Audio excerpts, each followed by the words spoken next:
Muy bien. Bueno, buenas tardes, chicos. Lo primero que quiero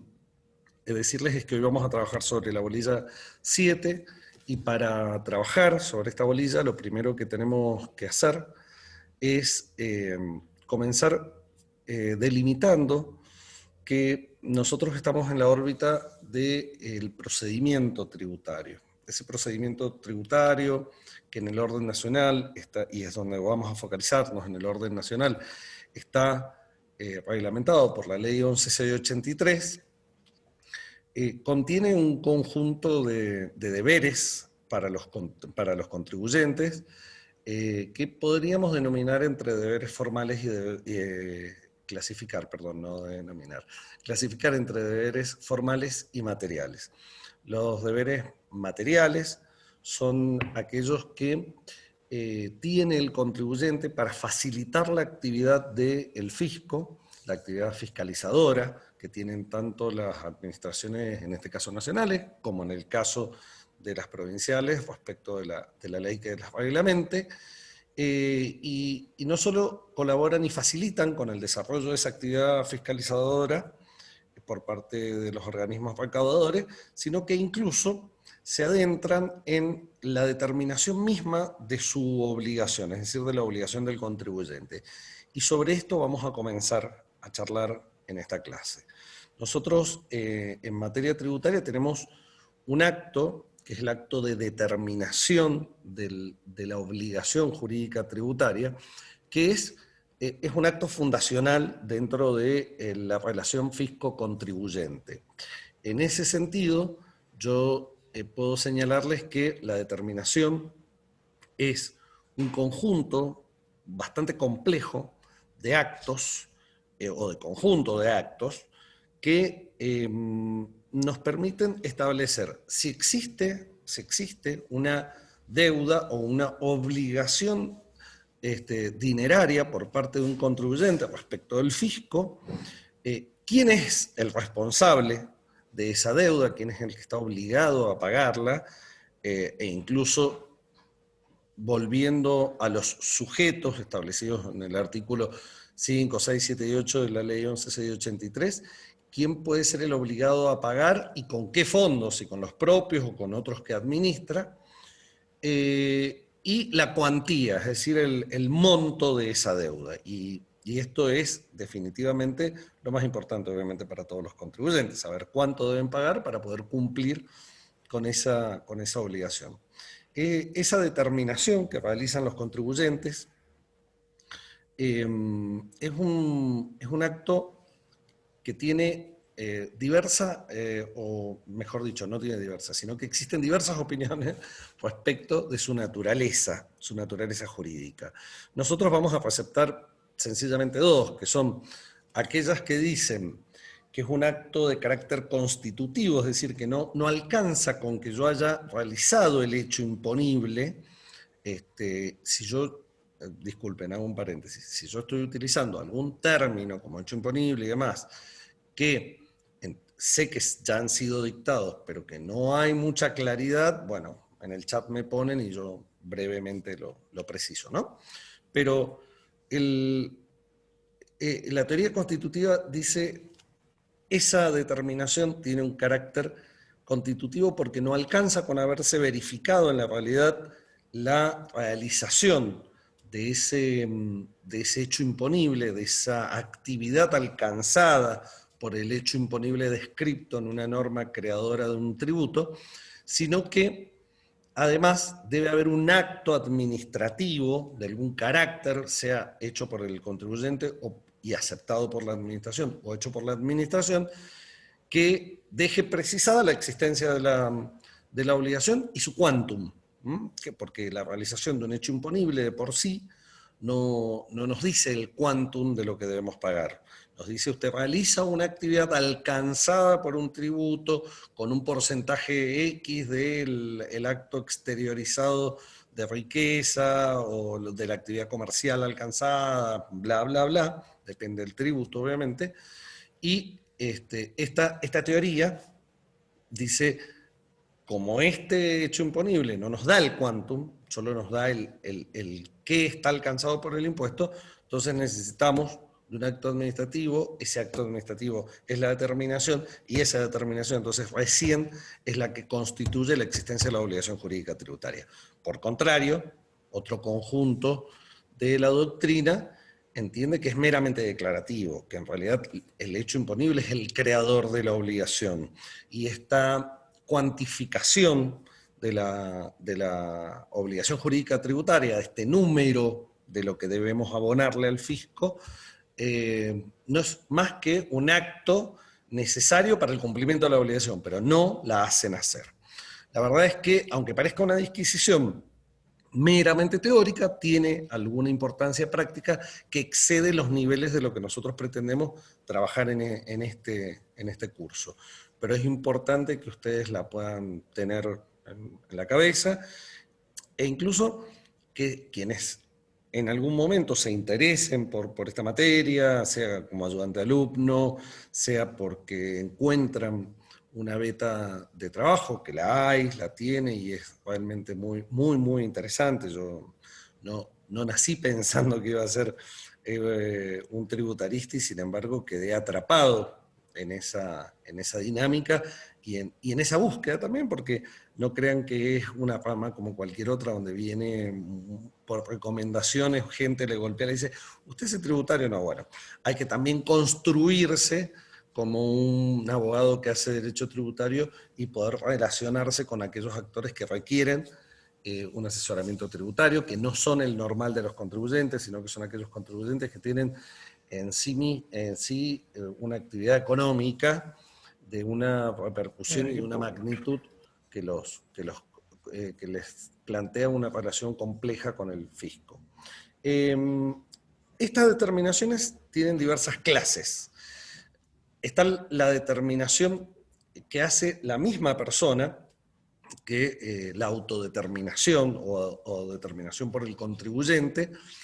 que es una determinación que implica presentarle al fisco, mire, yo realicé estos hechos imponibles, el quantum que yo calculo por el hecho imponible del tributo a ingresar es de tanto, entonces se lo pongo a disposición, pago lo que yo he calculado que corresponde, y en su caso usted me dirá si es correcto o no. Después existe una segunda posibilidad, que es la de que exista una determinación mixta, es decir, el contribuyente le provee datos al fisco para que éste realice la determinación, a ese cálculo del quantum, y le exija el pago. Y una tercera posibilidad, sobre la que vamos a ahondar profundamente en esta clase, que es la determinación de oficio, es decir, es aquella que realiza estrictamente el fisco. El fisco investiga los hechos imponibles alcanzados por el gobierno. Sí, Macarena, ¿qué pasó? Macarena.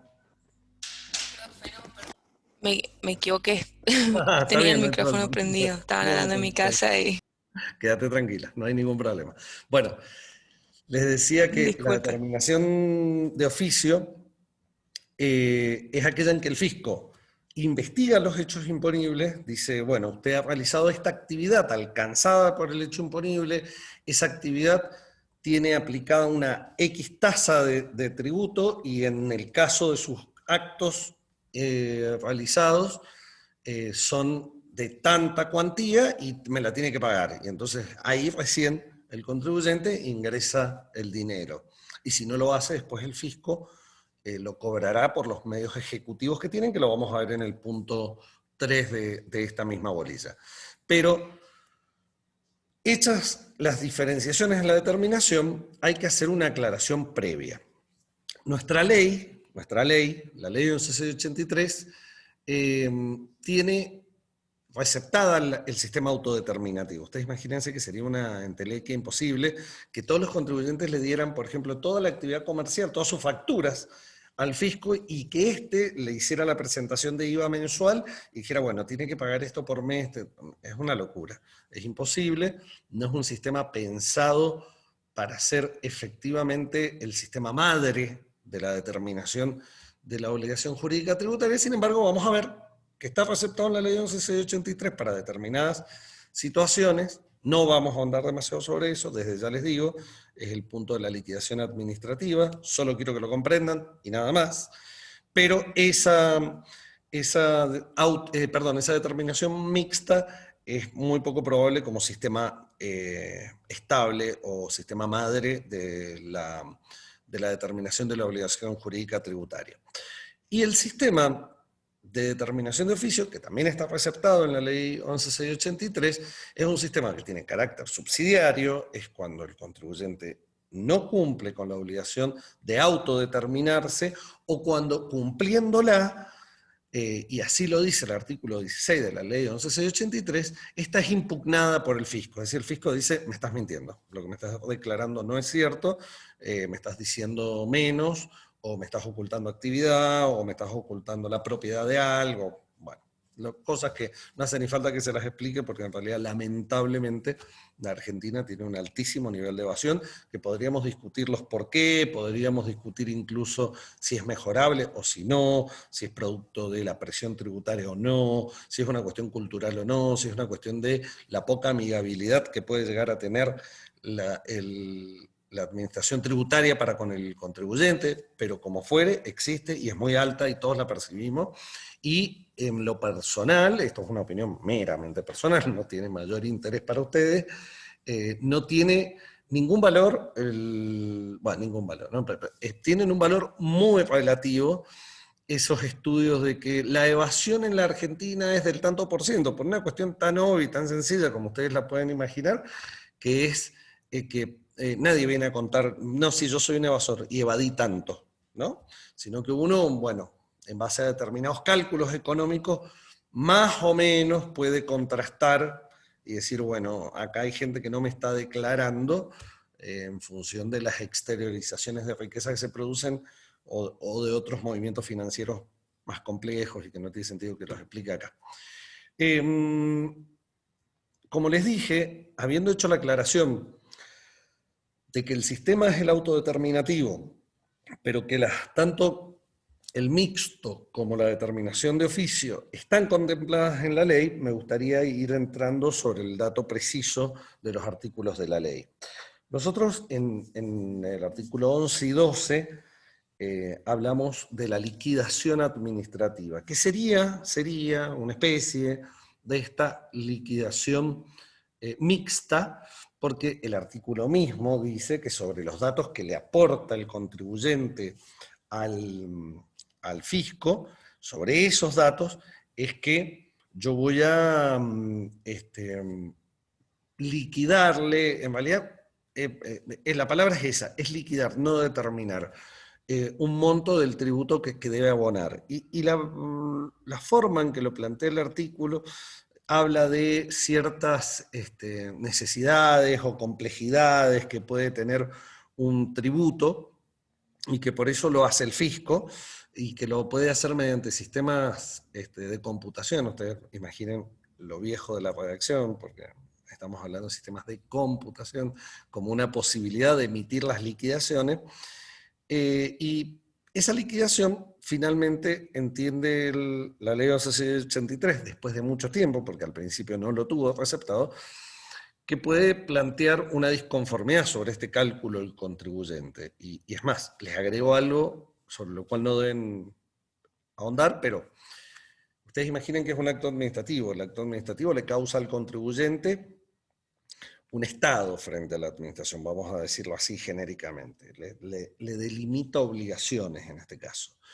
Y existía la liquidación administrativa que me la hacía el fisco y que entre nosotros, me hago cargo de lo que digo, normalmente nunca fue por la complejidad, fue por las necesidades de caja del fisco, de yo adelanto la liquidación del tributo y ustedes bien sabrán, ganancia se paga el año siguiente, el año en el que se generó. Entonces hay que esperar a abril, a veces a mayo, a veces a junio, depende del cierre de la empresa. Y cuando el Estado argentino tiene sed de pesos o de dólares, como nos está pasando ahora, hace cosas tremendas, entre ellas la de liquidar administrativamente, y te liquidaba y te decía, esto es lo que yo estimé, qué sé yo, págamelo. Y no había manera de discutirlo, entonces la ley 11.683, que receptaba esta disconformidad que puede plantear, que era como una especie de procedimiento un poco encubierto respecto del cual el contribuyente al menos podía participar sobre esta determinación mixta que se le estaba realizando, no tenía una segunda instancia, es decir, alguien que revea esa decisión si la disconformidad era rechazada. Y es un tema porque uno de los principios que inspira la administración y el derecho administrativo en general es que exista una doble instancia, una doble revisibilidad, no solo dando instancia de consideración de las decisiones administrativas dentro de la misma administración, sino que aparte haya un control judicial de los actos administrativos. Entonces estábamos ahí flojos de papeles, para decirlo de alguna manera, sobre la constitucionalidad de esta liquidación administrativa. De hecho, no es una herramienta que se utilice habitualmente.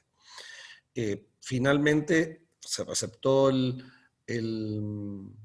el artículo la posibilidad de la disconformidad y aparte se entiende que procede un recurso, que lo vamos a ver en el punto 2 de esta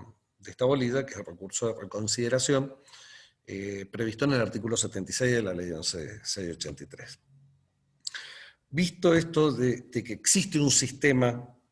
de liquidación mixta,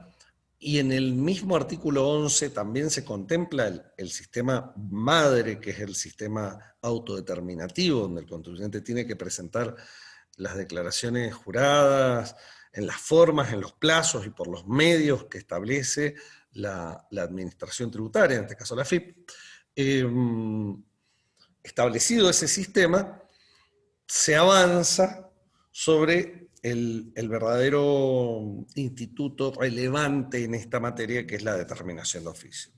La determinación de oficio, ustedes seguramente deben tener unas filminas que yo ya no podría sacar de circulación porque ya las han pasado entre todos ustedes, pero que me comprometo, no para ustedes chicos, sino para el año que viene, a rehacerlas, porque están un poco viejas, pero bueno, ahí tienen un poco el camino de la determinación de oficio. Y lo primero que dice esa filmina, que de hecho las estoy mirando en este momento en el teléfono porque me las hice enviar justamente, ni yo las tengo ya en mi computadora, les marca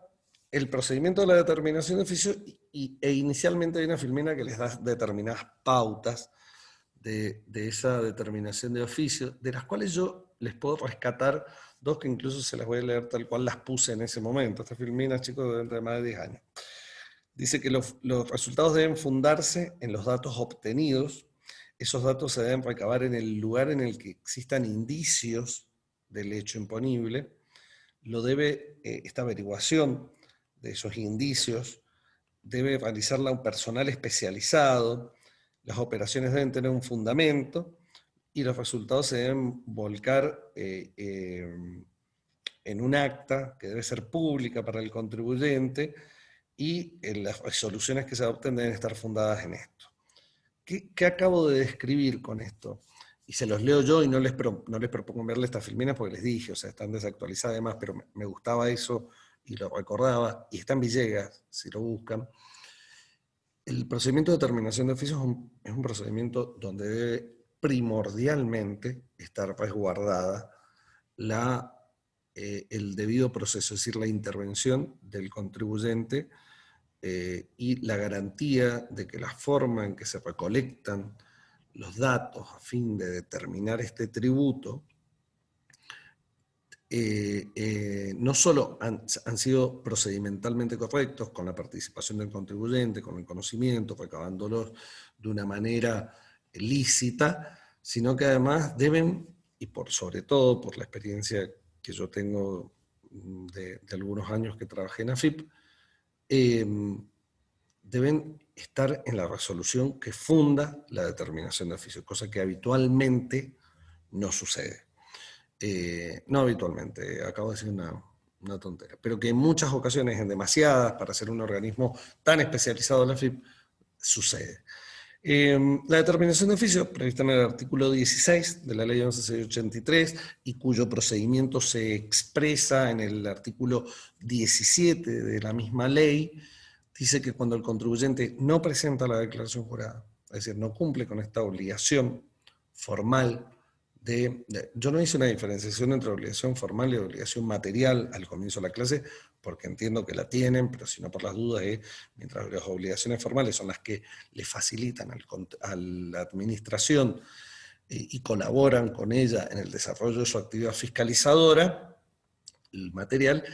son esos deberes de fondo que tiene el contribuyente, que es el deber de declarar, pagar y presentar esa declaración y ese pago ante el fisco. Con lo cual, esta obligación de presentar la declaración jurada, si la he incumplido, ya de por sí estoy violando deberes de carácter formal y también deberes de carácter material, porque no le estoy facilitando la tarea al fisco si no le presento nada, y segundo, y estoy hasta obstaculizando, porque no hoy, pero en otra época hasta esto podía llegar a pasársele a los inspectores de la administración, sino que a su vez estoy dejando de ingresar un tributo, porque si no estoy declarando no estoy pagando, y entonces ahí estamos en una infracción y depende de la cantidad y el monto de lo que he dejado de pagar, puede ser un delito. Dicho esto, yo lo que... Se escucha bien, ¿no? Espero que sí, porque si no, alguien acláreme. Los veo muy quietos. ¿No? Melanie. Sí, profe, se escucha bien. Ah, gracias, María. Sí, profe, se escucha. Genial. Y aparte tenemos la suerte que se escucha bien y que nadie está gritando en mi casa, cosa que es muy habitual porque tengo varios niños. Así que imagínense que tenemos suerte hoy. Este procedimiento que se comienza cuando el contribuyente no presenta, o dice el artículo 16, cuando presenta una declaración, es decir, ahí cumple con el deber formal. Y de hecho hasta incluso con el material se ha pagado, pero lo hace en una menor cantidad o ocultando, sea por negligencia, como ustedes ya habrán visto en las infracciones, me estoy viendo que estoy todo despeinado, en las infracciones de la ley 11.683, artículo 38 a 48, ustedes van a encontrar que el contribuyente puede ingresar involuntariamente una declaración jurada inexacta o realizar un verdadero ocultamiento, toda una maniobra. Y eso se evalúa y se juzga y se castiga de muy diversa manera. Esta presentación inexacta por parte del contribuyente puede dar lugar a que el fisco la impugne porque tenga suficientes datos, y hoy en ese sentido la FIP es un centro, el mayor centro de recopilación de datos que tiene la administración pública, y con las críticas que se puede llegar a tener, es un centro de procesamiento muy inteligente de datos. La verdad es que se hacen cruzamientos bastante picantes, por decirlo de alguna manera, muy sesudos, y se cuenta con acceso a una información muy privilegiada, obviamente. Pero más allá de eso, esos cruzamientos y demás, pueden permitirle al fisco decir, bueno, yo sé, ya tengo claro que algo raro hay en esta declaración, algo que no me cuadra. Entonces, comienza ese procedimiento con una resolución de un juez administrativo. Juez administrativo, lo vamos a dejar un poquito para adelante al tema, está previsto en el artículo 6, en el decreto 618 del año 97, que es el decreto con el que se crea la administración tributaria, y esta creación, que no es por sí poco discutida, ya lo charlaremos, crea la figura de un juez administrativo, que estaba prevista en la ley 11.683 antes, pero que bueno, se incorpora ahora en un decreto para la creación de este supraorganismo que es la administración tributaria. Es un funcionario público, con lo cual la palabra juez no quiero que la entiendan con las características de aquel que tiene poder jurisdiccional, sino que es decir, poder de decir el derecho, como nos enseñan en las primeras clases de nuestra facultad, sino que es un funcionario público con la capacidad de dictar resoluciones que causan estado entre el contribuyente y el fisco, entre ellas esta, la de la apertura de un procedimiento donde se le da una vista al contribuyente. En esa vista, no voy a ser muy pisiútico, pero es interesante que lo conozcan, es una vista en la que el contribuyente tiene que tener claro sobre qué impuestos, sobre qué periodo, y mínimamente una descripción del conjunto de actos o hechos imponibles que la AFIP advierte que no han sido declarados o sobre los que debe realizarse un ajuste porque no han sido declarados en su verdadera dimensión, bla, bla, bla, con una invitación, con una vista a que en el lapso de 15 días el contribuyente presente un descargo que puede contener la más amplia de las posibilidades probatorias, y eso está muy bien, eso es algo que debe ser así, porque en realidad lo que más requiere el contribuyente es tener los medios, que a veces no son los habituales ni los más ortodoxos, sino que son medios que tienen que ver con las prácticas comerciales, que son muy dinámicas. Tienen que tener la posibilidad de aportar esos medios no tan ortodoxos para demostrar que está equivocada la FIP. Y ese descargo debe contener toda la prueba, debe apuntar a los hechos que concretamente le señalan, no debe ser meramente dilatorio, cosa que suele pasar y es bastante común, que el contribuyente te tira, y ahora hagamos una pericia contable enorme, gigante, cosa que te dilate y te dilate y te dilate. Y de hecho tiene prevista una prórroga a solicitud del contribuyente y que no es obligatoria para el juez administrativo, sino que es optativa, justamente por esto que les dije, porque si es meramente dilatoria y estamos muy jugados con el tiempo y se nos puede llegar a prescribir el tiempo que tenemos para determinar esa obligación jurídica tributaria y exigir su pago, entonces puede rechazarlo, puede decir, no, bueno, no más 15 días porque me estás macaneando y estamos muy justos con la prescripción. Luego de esos 15 o 30 días y presentada el descargo por parte del contribuyente, se pasa al análisis probatorio y al análisis de lo que éste alega y se dicta una resolución. Previo al dictado de esa resolución, el contribuyente puede entender que va a perder y se puede presentar, y esto ustedes lo deben haber visto porque también está en esas famosas filminas, pero hay algunos apuntes que yo he visto donde se suele decir que, bueno, es más, hay algunos apuntes que van por lo que dice Villegas y que hace todo un lío ahí, no un lío, pero a mi juicio innecesario, decir, bueno, ¿qué pasa si el contribuyente le corren vista y acepta? Si antes de correrle vista presenta, no tiene sentido eso. Yo quiero que conozcan el procedimiento puramente. Todo lo demás, toda aceptación por parte del contribuyente es eso, es un allanamiento a decir, sí, tiene razón, no presenté, y esto que usted ha estimado, y este conjunto de actividades, perdón chicos, me eché para atrás, me mueve la espalda,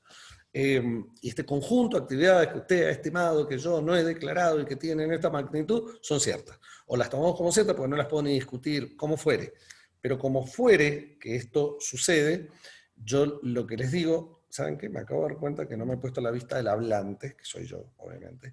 y en la última grabación apareció espantoso porque aparecía solo un recuadrito chiquitito. Si el contribuyente se allana, no hay ningún inconveniente, pero lo normal es que el proceso termine con la resolución. La resolución debe tener un análisis de toda la prueba, de todo lo que se ha planteado y muy particularmente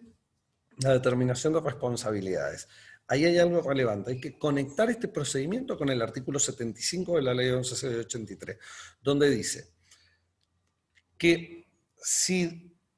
la falta de presentación o la presentación inexacta son encuadrables dentro de los artículos 45 o 46 o 48 de la ley 11.683, donde se prevén infracciones de carácter material, es decir, dejar de pagar y dejar de declarar para no pagar, si se evalúa que esta falta de presentación o esta presentación exacta que ha dado lugar al procedimiento de determinación de oficio encuadra dentro de una infracción tributaria, que es lo normal, sería lo normal, el procedimiento de determinación de oficio debe además tener en su tramitación el procedimiento para aplicarle la sanción, que es otro de los procedimientos que vamos a ver en el punto 2 de esta ley. Un procedimiento que denominamos sumario, porque ese es el nombre que normalmente le otorgamos. Ese procedimiento sumario necesita que cuando se dicta la resolución, además de decir si está determinada la deuda o no, no está determinada la deuda, indique cuál es la multa que se le aplica al contribuyente y las consideraciones que se han tenido para la aplicación de esa multa. Esa determinación de oficio termina con una resolución que dije que firma el juez administrativo, que no puede firmar ningún otro funcionario que no tenga la calidad de juez administrativo, por eso es relevante esto que charlábamos del decreto 618 y que lo vamos a ver también en el punto 2, sino que a su vez en estas posibilidades que hay de la resolución o de que el contribuyente antes tenga la oportunidad de arrepentirse y allanarse a lo que solicita el fisco, bueno, hay una posibilidad que es para casos muy complejos, que no es lo normal, que no suelo preguntarla, pero que justamente porque no suelo preguntarla he empezado a hacer hincapié para comentarla, porque en algún momento debieran conocerla, que es la de un acuerdo conclusivo voluntario. Está prevista dentro del artículo 17, les pido que no se paren demasiado en esto, pero que entiendan que es que cuando existe una complejidad en la determinación, estamos hablando de determinaciones de empresas muy grandes, con una operatoria muy compleja, donde está muy opinado cómo probar las cosas y demás, se puede llegar a un acuerdo conclusivo voluntario que siempre tiene que ser obviamente aceptado por ambas partes, no solo por la FIP, sino por el contribuyente, donde un tercero interviene como una especie de conciliación y ese acuerdo tiene el carácter de una resolución de determinación de oficio, tiene el mismo valor. Y ahí vamos a lo que me interesa. La determinación, no lo que me interesa, parte de lo que me interesa. La determinación tiene determinados efectos, ¿sí? Uno de los efectos que ustedes deben conocer, previstos en el artículo 19, tiene que ver con que si la determinación expresamente dice que tiene carácter parcial, ¿sí? Porque hay algunos hechos imponibles de determinadas características que no han sido analizados, se podrá reabrir. Y esa reapertura, de todas formas, tiene en juego todo lo que tiene que ver con los plazos de prescripción, de suspensión y de interrupción. Cuestión que no tengo yo esa bolilla, estimo que tal vez les hayan hablado un poco, que es muy compleja en el derecho tributario, ya de por sí es enredada la manera en que se piensa la prescripción, pero si ya lo han cursado, si lo han visto, habrán visto que siempre empieza a correr el 1 de enero del año siguiente, al que es un lío. Entonces, sencillamente les digo que juega, es decir, que si yo quiero reabrir, de todas formas hay plazo de prescripción, no es que puedo reabrir cuando se me antoje, porque la determinación expresamente dijo fue parcial, entonces reabro la determinación por la parte que no determiné, por la parte que no evalué para determinar. O porque exista y la administración tome conocimiento de nuevos elementos, pero que tienen que ser muy determinantes. No se me viene un ejemplo a la cabeza, normalmente lo suelo tener, pero como yo camino, cuando doy clase, estoy padeciendo esto de estar sentado como nadie. Y no me voy a montar un set de televisión, chicos, porque no voy a poder en casa para darle, así que me tengo que aguantar. Pero dicho así muy groseramente, ¿no? Podría ser una determinación de algún impuesto patrimonial que nosotros tuviéramos conocimiento de que se ocultaron bienes que se tienen en determinado lugar, escondidos o bajo un formato en el cual el contribuyente no aparece como titular, pero lo es, algo así, puede ser. Yo determiné, hice toda una determinación porque no me presentaste la declaración jurada y después me entero que aparte de lo que te determiné hay cosas que están ocultas en otra parte y no las había visto y tomo conocimiento de, bueno, puedo reabrir porque es un nuevo elemento, muy contundente, muy determinante de que existe una obligación no declarada, un hecho imponible, perdón, no declarado y generador de una obligación jurídica tributaria. La resolución de la determinación de oficio es una resolución muy importante, porque para el contribuyente tiene un valor que es diferente del que tiene para el fisco. Y esto no quiero complicarlo, pero es necesario que lo explique. Mientras para el fisco es una verdadera resolución, y siendo una resolución implica que él fue quien determinó y no fue el otro quien determinó. Para el contribuyente tiene el valor de una declaración jurada. ¿Pero qué estoy hablando? De aquellos casos en los cuales la resolución de la determinación llega por vía de un allanamiento del contribuyente. Si no, la resolución lisa y llana tiene este valor que expliqué anteriormente, que es el de una resolución que crea la obligación jurídica tributaria a partir del momento reconoce, no crea la obligación jurídica tributaria, perdón, desde el momento en que se dictó la resolución. Lo digo de otra manera para que vean cuál es el revés de esta cuestión. Si yo estoy en un proceso de determinación, me allano, ese allanamiento, es decir, esa aceptación, es decir, sí, tiene razón, tiene para el contribuyente el valor de una declaración jurada. Es decir, yo soy el que declaró que usted tiene razón. Pero para el fisco, y por ende, ahí vamos a tener que hablar del tema de las sanciones y demás, que ya lo vamos a ver después. ¿Cómo juega el hecho de haber reconocido en estas sanciones que nos pueden aplicar por la falta de presentación o por la presentación inexacta de declaraciones juradas? Pero, por otra parte, para el fisco, tiene el valor de una resolución. ¿Por qué? Porque si no, estaríamos diciendo que es una declaración, y si es una declaración significa que cumplió en término el contribuyente, y si cumplió en término, yo no le puedo cobrar intereses por eso. No puedo plantear actualizaciones en este periodo en el que hemos estado discutiendo hasta que él se allana.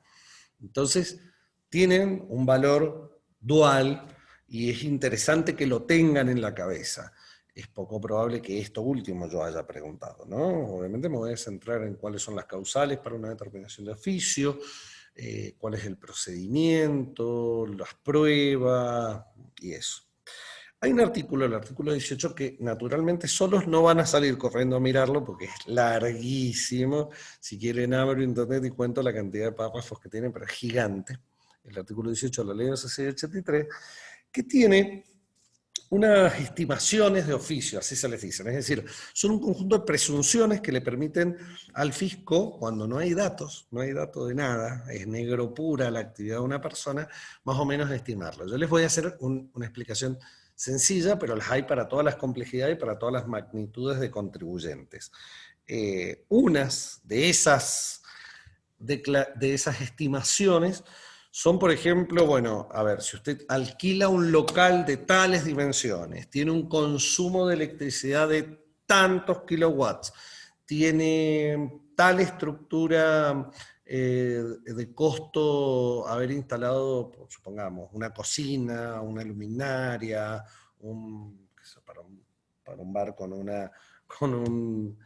lugar para tocar, un sistema de sonido. Si usted gastó todo esto y puede gastar esto habitualmente, bueno, evidentemente su obligación como mínimo será esta, porque seguramente usted de esto además debe ganar un tanto como mínimo de esto.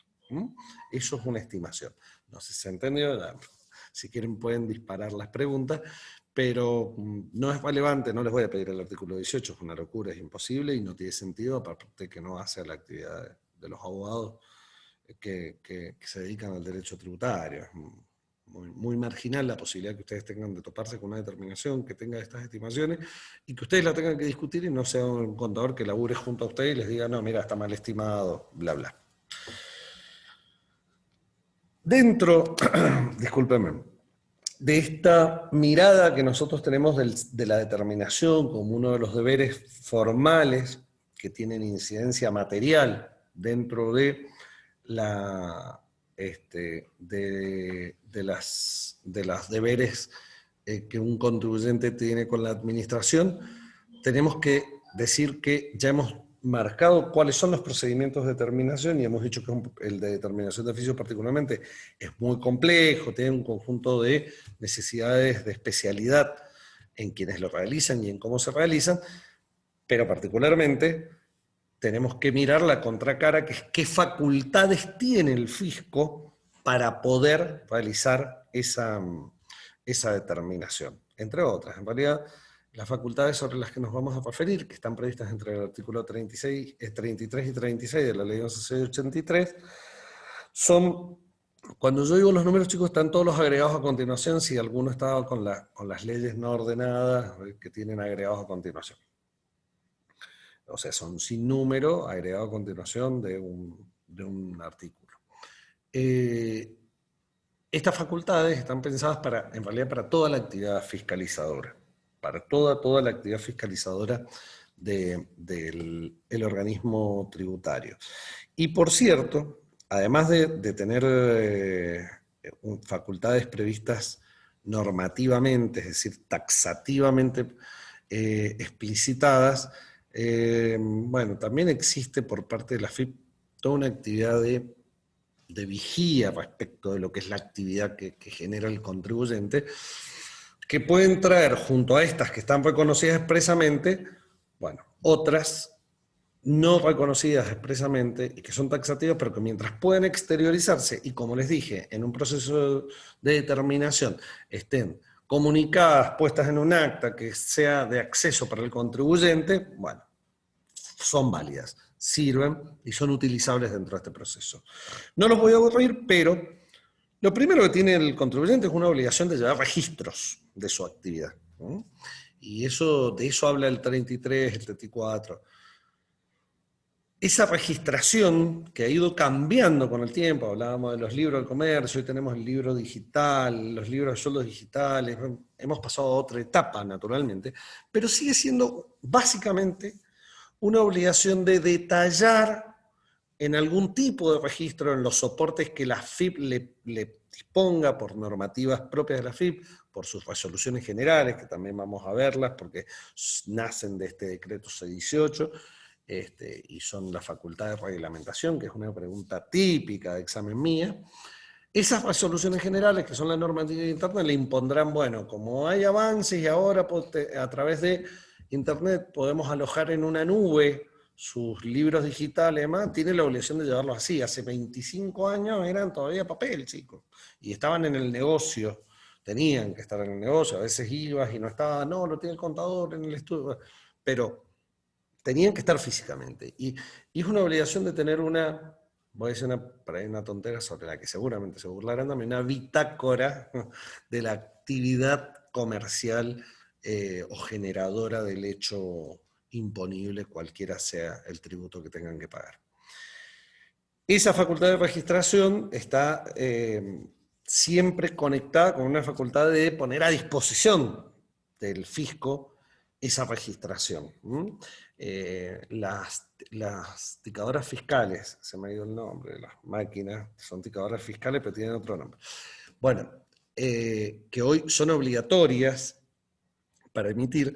tienen a su vez una memoria que es el fisco pasa con un aparatito, las conecta y es el único que puede acceder a esa memoria y leerla, entonces queda respaldado porque pueden, en la emisión del ticket, me lo pueden tirar o esconder o alterar, como sea. Bueno, esa memoria especial es una de las formas de cumplir a través de la adquisición de la ticadora fiscal con el fisco para mostrarle mi facturación, mi actividad, esta pequeña bitácora. Entonces, yo lo que primero les invito a que ustedes definan la facultad como eso, como un deber de registración de la actividad y de puesta a disposición del fisco. Y de ahí vienen un conjunto de facultades que solo les pido que las lean, porque bueno, ya vamos llegando a la hora de exposición y no pretendo hacerlas mucho más largas que esto. Por suerte o no, lo bueno de la virtualidad es esa, que como no es mucho ida y vuelta, uno avanza mucho más rápido en una clase, pero el artículo fundamental, que es el 35, donde hace una descripción, entonces dice, por ejemplo, que tiene que llevar los libros del comercio, que el fisco puede presentarse, primero citar a los que firman una declaración jurada, ya no se firma, pero bueno, aquel que presenta la declaración jurada puede citar para que diga, bueno, a ver, este contenido es cierto, este libro que usted dice es cierto, esta operación que realizó es cierta, tanto para el contribuyente fiscalizado como para terceros, porque esos son deberes formales que están en cabeza de terceros y cuyo incumplimiento de venir a reconocer que es un deber de colaboración, cuya incumplimiento está previsto en el artículo 39, da lugar a sanciones también.